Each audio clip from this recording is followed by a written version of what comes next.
આમ આદમી પાર્ટીના think tank તરીકે એને ઓળખવામાં આવે છે અને એ યુવાનનું નામ છે રાકેશ હિરપરા. ગોપાલ ઇટાલિયા જ્યારે વિસાવદર વિધાનસભાની પેટા ચૂંટણી જીત્યા અને જ્યારે વિજય સરઘસ કાઢવામાં આવ્યું તો કદાચ તમે એક દ્રશ્ય ધ્યાનથી જોયું હોય તો તમને ખ્યાલ આવ્યો હશે કે ગોપાલ ઇટાલિયા અને આમ આદમી પાર્ટીના એક અન્ય કાર્યકર એક યુવાનને ખભે ઉંચકીને આખો વિજય સરઘસ કાઢ્યું હતું અને ઘણી દૂર સુધી આ યુવાનને લઈ ગયા હતા.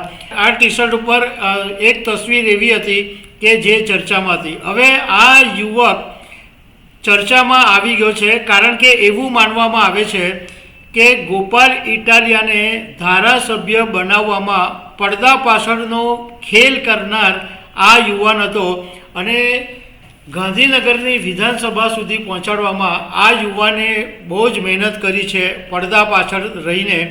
અને બીજું એ છે કે આ યુવાન સુરતનો છે. તો આના વિશે હું તમારી સાથે વાત કરીશ. મારું નામ રાજેશ શાહ છે અને તમે જોઈ રહ્યા છો ગુજરાતના સૌથી મોટા ડિજિટલ ન્યૂઝ પ્લેટફોર્મ ખબર છે .com. ગોપાલ ઇટાલિયાની વિસાવદર વિધાનસભાની પેટા ચૂંટણીમાં જીત થઈ એની પાછળ આમ તો ઘણા બધા કારણો છે.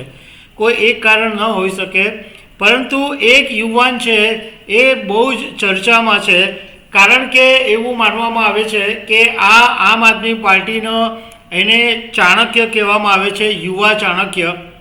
અને આમ આદમી પાર્ટીના થિંક ટેન્ક તરીકે એને ઓળખવામાં આવે છે અને એ યુવાનનું નામ છે રાકેશ હિરપરા.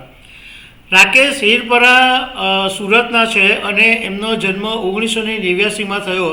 મતલબમાં એક 36 વર્ષનો યુવાન છે અને એમના માતાનું નામ દક્ષાબેન છે અને પિતાનું નામ તુલસીભાઈ છે. રાકેશ હિરપરા પોતે બીટેક થયેલા છે અને એમના પિતા છે એ ટેક્સટાઇલની અંદર એક સામાન્ય નોકરી કરે છે. એક સામાન્ય પરિવારમાંથી આવે છે.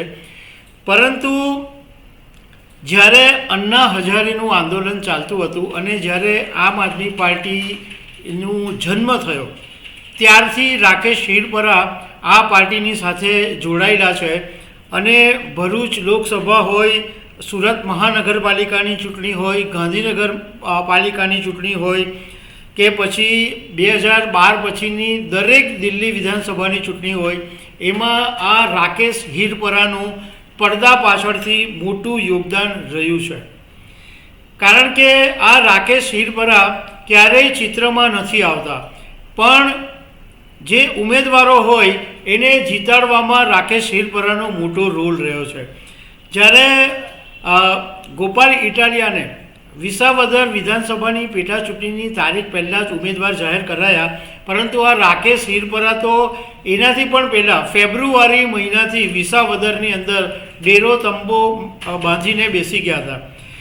કારણ કે એક સામાન્ય સ્વાભાવિક વાત હતી કે રાકેશ હિરપરા સુરતના છે અને વિસાવદરમાં જાય તો એણે બધી ભૂગોળ જાણવી પડે, લોકોની સિસ્ટમ જાણવી પડે, કારણ કે એના વગર તો એ ચોકઠા ગોઠવી નહીં શકે. એટલે ફેબ્રુઆરી મહિનામાં પહોંચીને બધી ત્યાંની ભૂગોળ, ત્યાંના લોકોની શું ઈચ્છા, ત્યાંના લોકોની સમસ્યા, આ બધી જ બાબતોની રાકેશ હિરપરાએ જાણકારી મેળવી અને ગોપાલ ઇટાલિયાને પડદા પાછળથી મદદ એ કરી કે આખું જે કેમ્પેઇન છે એ આ રાકેશ હિરપરાએ તૈયાર કર્યું. લોકો સુધી ગોપાલ ઇટાલિયાને કેવી રીતના મોકલી શકાય, કેવી રીતના પહોંચાડી શકાય, એની આખી યોજના રાકેશ હિરપરાએ નક્કી કરેલી. બૂથની રણનીતિ જેની અંદર ભાજપ બહુ જ ફાવી જાય છે, કારણ કે ભાજપ માઇક્રો મેનેજમેન્ટની અંદર બહુ જ પાવરફુલ બને છે. તો બૂથ મેનેજમેન્ટની આખી જે રણનીતિ છે એ આ રાકેશ હિરપરાએ તૈયાર કરેલી અને બૂથમાં બોગસ મતદાન નહીં થાય એ જોવાની કાળજી પણ રાકેશ હિરપરાએ રાખેલી હતી.